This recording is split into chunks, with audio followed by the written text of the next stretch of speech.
Are you ready for some advanced color theory in food photography? Because that's what we're talking about in today's video.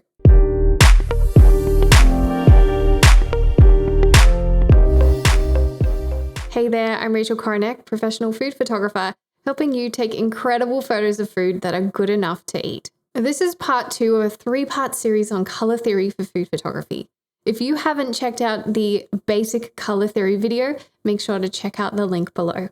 This video on advanced color theory is brought to you by my Composition Essentials Masterclass, which is everything you need to know to style, compose, and photograph your unique food stories. So make sure to check out compositionessentials.com. So we're going to move on to some advanced color theory, and we're going to take a look at how I use that in my food photography. Now, just remember when it comes to color theory in our food photography, it's all about creating visual interest and harmony in our work. We're going to jump straight into our first theory, which is split complementary. Now, you might have remembered complementary colors was something we covered in the first video. So when we're looking with complementary colors, we're looking at colors on the opposite side of the color wheel. So split complementary colors is going to take it up a notch. So instead of just using orange and blue, we're going to anchor our color at blue, and then we're going to use 2 colors on the opposite side. So that might be using a combination of yellow and orange. So we're not looking at directly opposite anymore. We're looking at the 2 adjacent colors opposite to the color that we're using. Split complementary colors, I think, allows us to be a little bit more flexible and add in that 3rd color.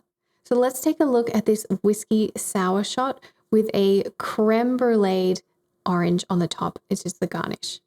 Here I'm using split complementary colors of blue and anchoring it with those adjacent colors on the other side of the color wheel, which are orange and red. Another example would be to use pink, yellow, and green. So here in this French 75 cocktail, we have a beautiful pink bubbly cocktail with a gorgeous yellow garnish paired with a nice green velvet for the background. So split complementary colors are really useful when you're trying to think about 3 colors that you want to pair.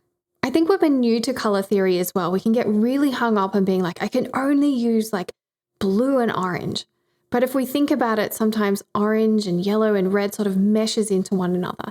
So this is when split complementary can help us wrap our head around the variations of colors that we have in food. The next color theory is called Triadic color theory.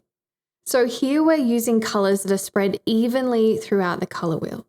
So if you think about an equilateral triangle, if you can remember all the way back to high school, we're going to be using that triangle within the color wheel to pick 3 colors that are evenly distributed.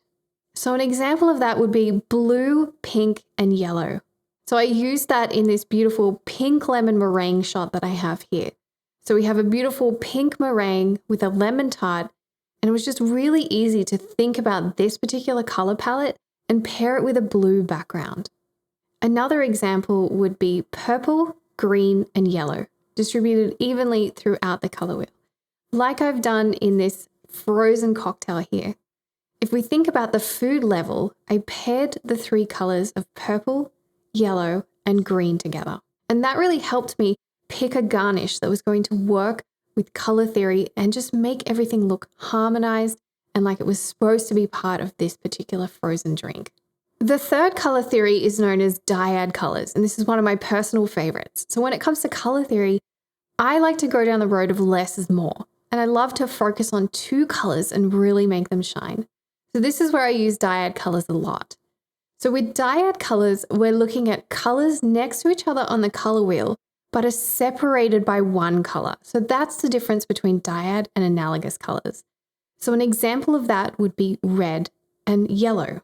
So in this Negroni shot here, I've paired this gorgeous red liquid with a yellow garnish, and it just works so well together.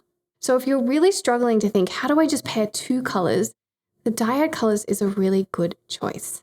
Now, another example that I like to use quite often is purple and orange. Now, I never thought that I would use those 2 colors together, but they work really well.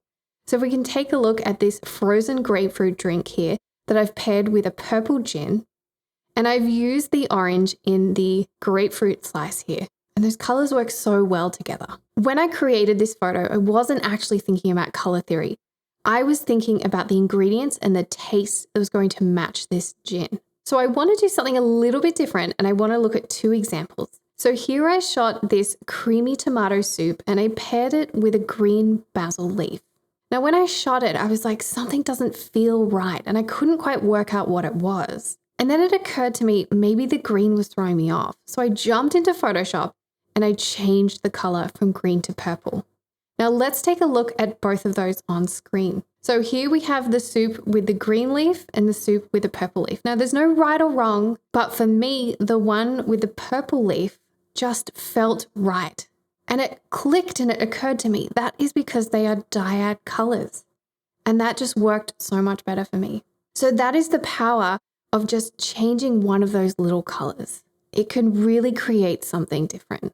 We have one more video coming up in this series. I'm going to share 7 color tips to help you really bring it all together. Now we've added 3 additional color theories to our composition toolkit. And I would love to know, which of the 6 theories that I've shared are you most excited about? Let me know in the comments below. In this video, more composition theories. I say tomato, you say tomato. I say basil and you say basil.